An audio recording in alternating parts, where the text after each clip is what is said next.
That's what it's all about. And that's why the three of us got together, worked for 2 years to really bring these concepts together, because we want people to have hope. And more importantly, we want them to feel worthy and acceptable and capable within themselves. And beyond all else, we want all of them to realize that they're worthy to be loved.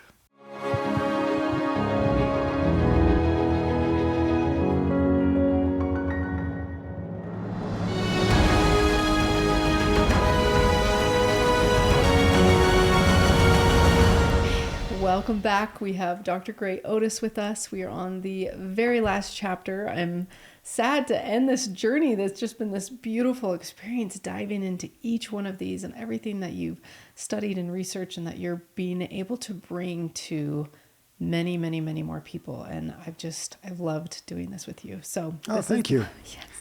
This is the last one. This is correlated health, is this last chapter. And jumping right in, the first question is, how do the heart essentials and positive core beliefs build happiness? Well, it kind of goes back to the title of the book that we wrote. It is the whole title, Key Core Beliefs, Unlocking the Heart of Happiness and Health. And so when we talk about core-related health, we're talking about the two primary functions that we believe are so important to all of us. The first ones are the beliefs that we have about ourselves, and the idea that we need to replace negative core beliefs that are not accurate, that are not helpful, with positive core beliefs that are constructive and accurate. And so that's the first element of core-related health. And then the second element that we discussed in the second chapter of the book is really those 5 heart essentials of health, emotions, awareness, relationships, and transcendence. And we've covered all of them in pretty good depth, I think. Yes. But the idea is we need both. If we want to reach the maximum capability, and I would say even our potential in this life that we have, we want to pay attention to both. We want to make sure that we have a predominance of positive core beliefs that build a strong self-belief identity.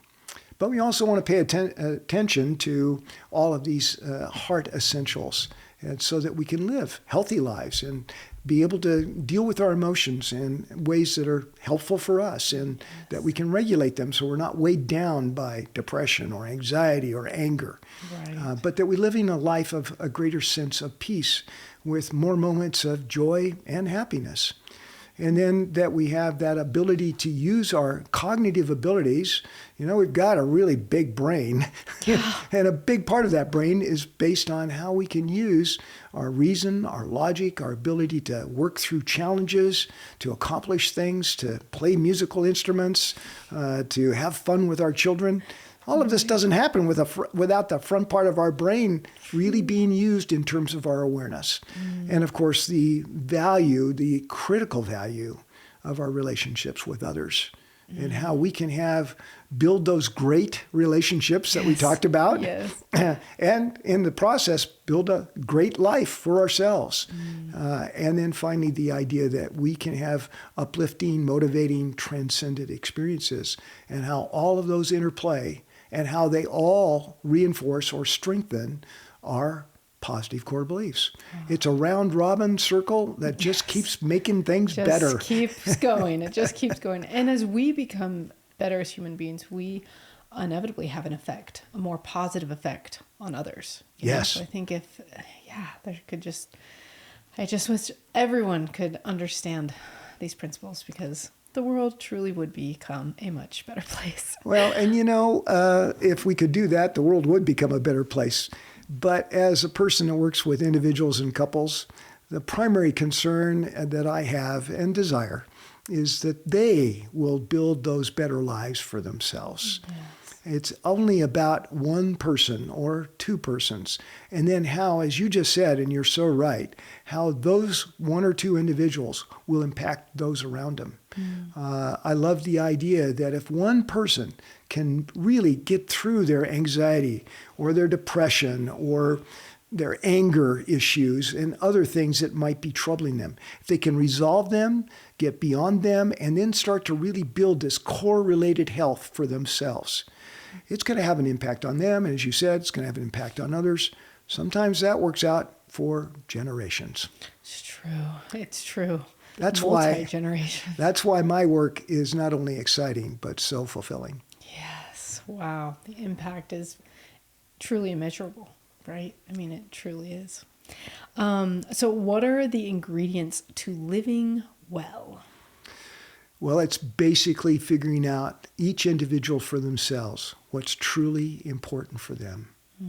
If we can kind of do an assessment from time to time as to what is of greatest value to us in terms of our internal life, how we live within ourselves. I love that expression, comfortable in your own skin. Yes, yes. Can you look in the mirror and be okay with that person looking back? And, we want to accomplish things in our lives. We want to have happy or joyful experiences. I think the most important thing, we want to have a strong measure of peace, that nothing is sitting there in the background upsetting us. Yes. But we've got to figure that out for ourselves. And then, again, this idea that we don't live in a vacuum, we live with others, and particularly the most important others in our life. How can we strengthen those relationships? What can I do to be a better individual in supporting for people at work, or people in my family, or people in my neighborhood? What can I do to be there in a way that's really positive for me, but will also be positive for others? For them as well. Okay, can you go into Jim's experience with all of this? It's kind of interesting. We're going to talk about how the past can influence our physical health and our present. Jim's story was that he was raised in a home that he thought he had loving, caring parents, and I'm sure they were loving, caring parents. Okay. But at one point, he came in contact with a group that were the children, the adult children, that had been raised in homes where one or the other parents was under the influence of drugs or alcohol. Oh, sad. And Jim said, well, that doesn't apply to me. Well, it did. And by the way, Jim is one of our co-authors. He's a psychologist that has influenced thousands of individuals and a real specialist in his own right. But even he, an experienced psychologist, was kind of denying that there was no real problems in his life. Well, Interesting. At one point, something happened, and his physical body started to lock up on one side.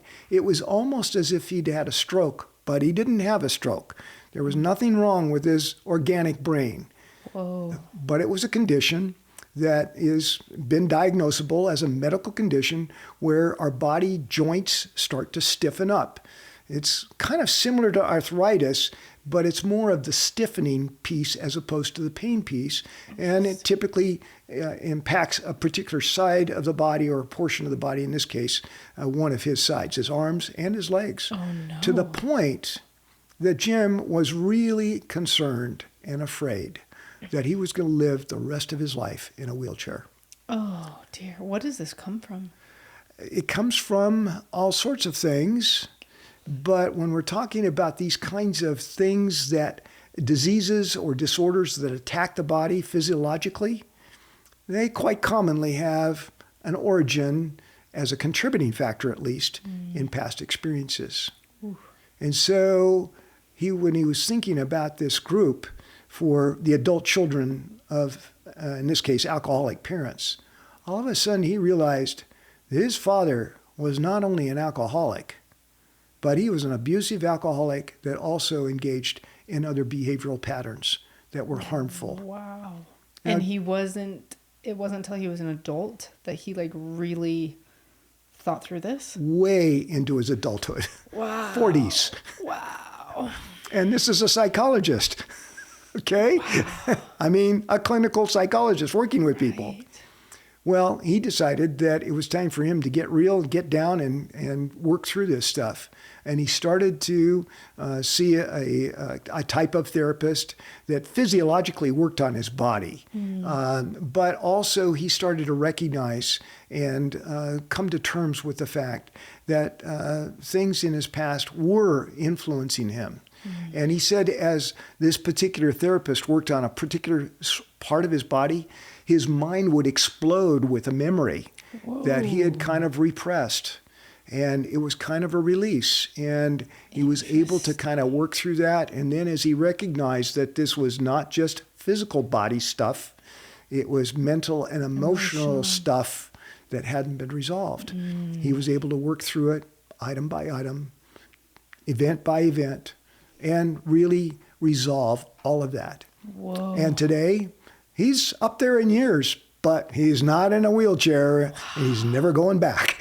Wow, he really was able to do that, because I think we know so little about how truly connective our spirits and our bodies are. Yes. Right? There's such more of a connection there than we think, and it has such an effect. Our emotions have such an effect, can have such an effect on our body, right? I mean, we just talked about all of that in the last chapter, but man, to be able to get to that point where he's almost fully wheelchair bound, and he was able to say, I will take responsibility and control of this. I'm going to figure this out. I'm going to go through all of this. And a lot of times for people, it gets to the point that, I can't go there. I can't go there, you know, but he was able to work through all of it and still be able to live such a good life. A full and rich life that has impacted thousands and thousands. He's taught in a major university in the East and has worked with so many people, and has been really a person that's made a real difference in so many lives. Wow. But the life that he made the most importance was his own, which of course impacted his wife and his children. Yeah, and many thousands of others that can learn from him, right? Yes. And learn that it doesn't matter. Maybe it's in your 40s that you decide that you're going to do what it takes to go through your past and figure it out and resolve it, you know, like he did. So that's amazing. Jim and I had known each other for years, but until we wrote this book, I had never heard that story. Wow. And it really is, as you said, an inspiring, uplifting story that no matter what's gone on. It's never too late. Yeah. We're going to be able to work through things very successfully if we come to an understanding and awareness of what's going on, and then able to really come to terms with it. Really seek that out. Wow. Yeah. So how do key core beliefs relate to physical health problems as we're diving into this? How does that connect? Yeah, this is another story, and I find it fascinating. We might have mentioned it earlier in our series. But this was an individual that I was working with who had some real challenges in her life, and had worked through quite a bit of them. And in passing one day, she mentioned something about noises really upset her. And I kind of said, well, that's kind of interesting. But we got talking about something else, and I frankly kind of forgot about it. Well, we had worked through some pretty amazing stuff, or she had, I should say. I'm just there to kind of provide a little support. And some pretty significant issues in her marriage, in her past experiences of being in an auto accident that was really traumatic as a teenager. Wow. So a lot of stuff that was pretty significant. But she kind of came to a point, said, yeah, great, it's been nice talking with you and working with you, and off she went. Okay. And about 4 months later, she called me up. And she said, Gray, I think I need to come back and see you. And I said, really? What's going on? And she says, well, do you remember me talking to you about when people are eating and noises, they're kind of upsetting to me? She said, I think I have a problem. The problem is a neurological condition called misophonia. And up until that time, I'd never heard of it. I've since run across it a number of times. It'll always manifest in the same way. It's eating, right? Yeah. Is that the default is the chewing and chewing noises, particularly. Yes. And it's neurological in the sense when a person hears other people eating, they hear it, the sound gets amplified to the degree that it is emotionally upsetting, often resulting in either rage or something like unto it. Wow. And that can happen I've heard of little boys that have had this circumstance, and they think that they've got a behavioral problem. No, if they're really diagnosed, they can figure out what it is. And so I said, well, sure, let's go ahead and meet. And so she came over and she says, I've had this problem for years and I didn't know about it until somebody had told me about it. And I thought, oh, maybe that's me. And she did figure out and actually got a diagnosis that that was the case. That was what was happening to her. Oh, poor So you thing. can imagine there's nothing I can do about it. Right. This is a neurological condition. Yeah. But I'm And sure this affected her life so it affected much. her life in so many ways. And I think the thing that said in terms of a core belief when she was talking about it is, first off, I am crazy. And a few moments later, I'm a freak. Oh, that's so And she'd lived with that all of her life. Now also in her 40s. So afraid, living every day with the fear that somebody would find out what a freakish person she was. She couldn't tell her friends. Her husband knew about it, but he kind of said, oh, it's all in your head. Get over it. She'd been to doctors, and they couldn't explain it until finally they figured out what this really was.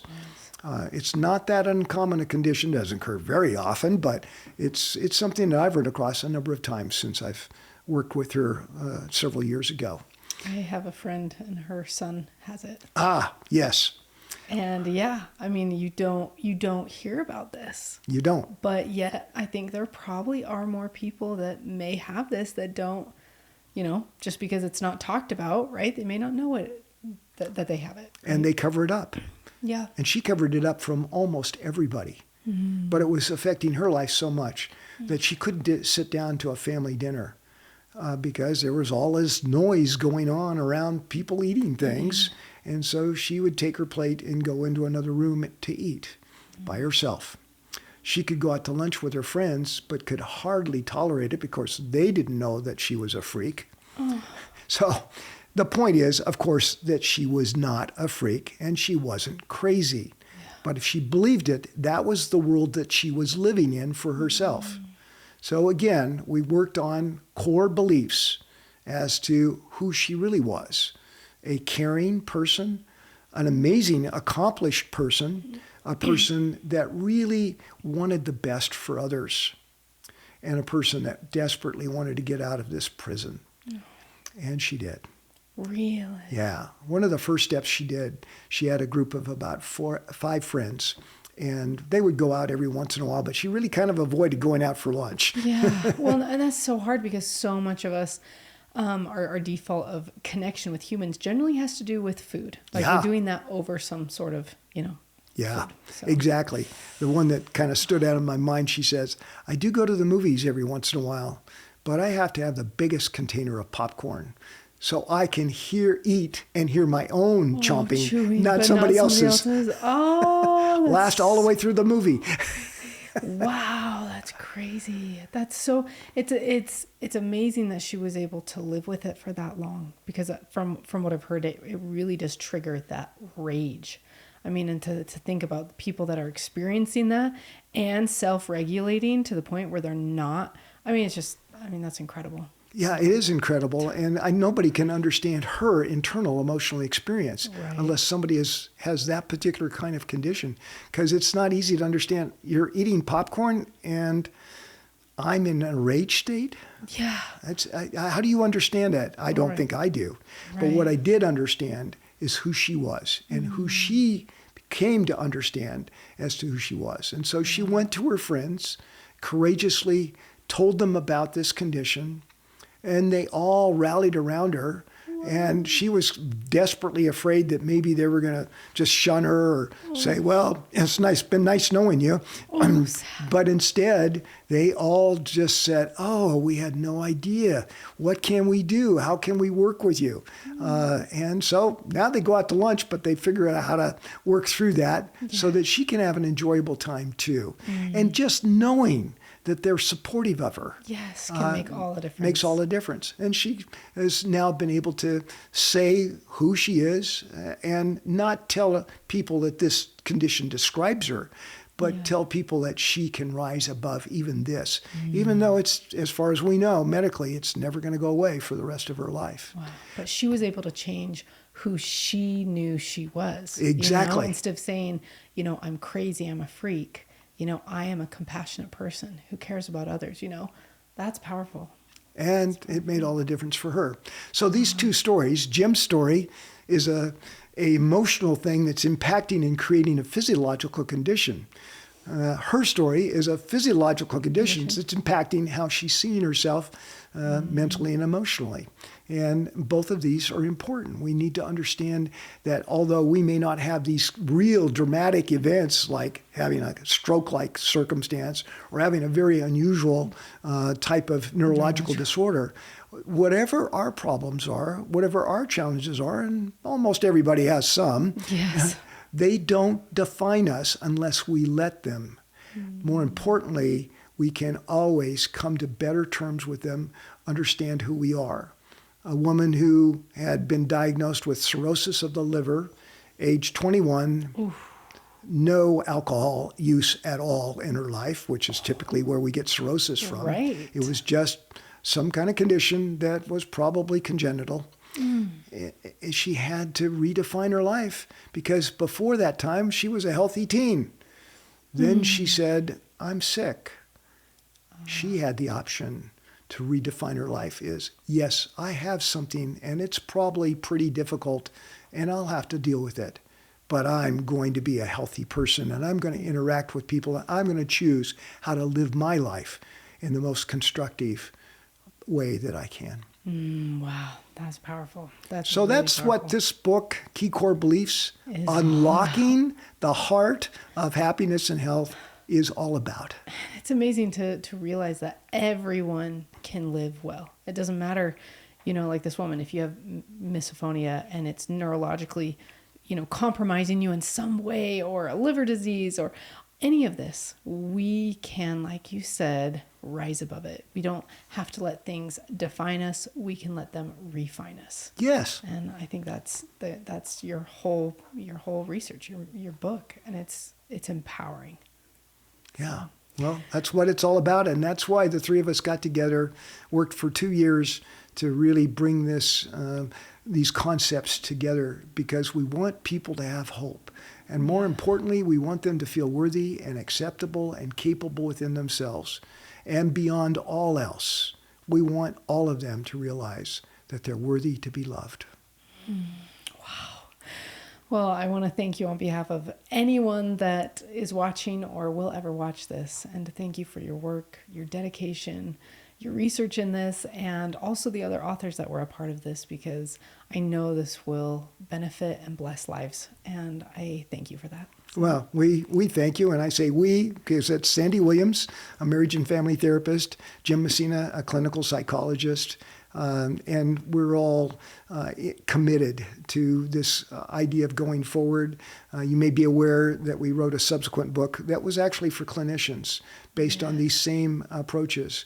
Because what we found out was when a person has a mental disorder that's diagnosable, and we're all clinicians trained to diagnose mental disorders. Right. What we found out is underneath almost every mental disorder is negative core beliefs. When those shift, when people start to believe positive, accurate, constructive things about themselves, when they take charge of the 5 heart essentials, their lives move in an amazing way. The journey's not over, and we've got some other things in Key Core Beliefs coming up, but we are really appreciative of how you have brought us together and had an opportunity to interview me. I kind of wanted to interview you for a moment. Oh, you did? I just wanted to find out what was important to you, because you've read every chapter in the book, kind of slugging it out. And any impressions that you wanted to share? I think for me, the most important that I've seen through all of this is the approach, where most all of who I see are working at the mental health world from an outside-in approach, and you are working at it from an inside-out approach. And just that difference is all the difference, right? And so, if you can, there's so many different options out there, right? Of EMDR and all these things. But like you said, if you don't fix the very core of what you believe about yourself, you're still not resolved from the deepest core of who you are. And so I think people are yearning, they're searching, they're desperate to find answers, right? and to realize that it can be so much easier than you think. I mean, even in this process, and people asking me about this, and there's some exquisitely difficult things people are going through Yes. that I've been, a part of and hearing just because I'm involved in this. And people say, oh, this is happening to my daughter, or, oh, this is happening to my husband, or this, and we're discussing this. And it's amazing to me how people think that it can A, either never be solved, whatever Yes. problem they have, or B, this is going to take years. And to realize what you have shown me is it doesn't have to be that way.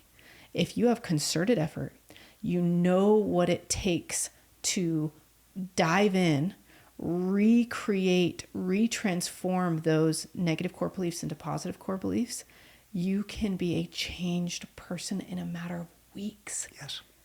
And here I know I think there's amazing things that counselors can do, but I see these patients becoming lifelong patients to these counselors. And, it's, oh, I've been going to counseling for 8 years, 9 years, 10 years, and it's how can we show people that it doesn't have to be that way?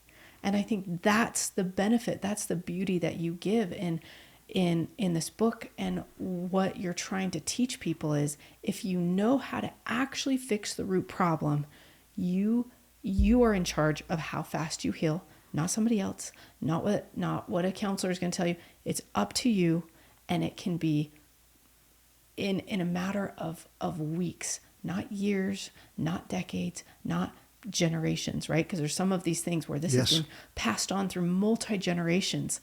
It can be solved if you put in the effort, and it's not, like you said, it doesn't have to even be a Herculean effort. It can be a concerted effort you put into this. And if you know what it is and you put in the effort, there's hope and you can change. So that's what I would say. Wow. I appreciate everything you just said. And I like that idea from the inside out. Mm-hmm. And yes, we need to pay attention to all of these things. We need to take advantage of good therapy, good Yes. medical practice, good our own personal health care. Right. But we've got to pay attention first and foremost to what we believe about ourselves. And I really am grateful that you asked me to participate in these last several sessions. It's been a real delight for me. Thank you. Well, I know you'll bless a lot of people by doing this. So thank you so much for being on. Oh, you're welcome.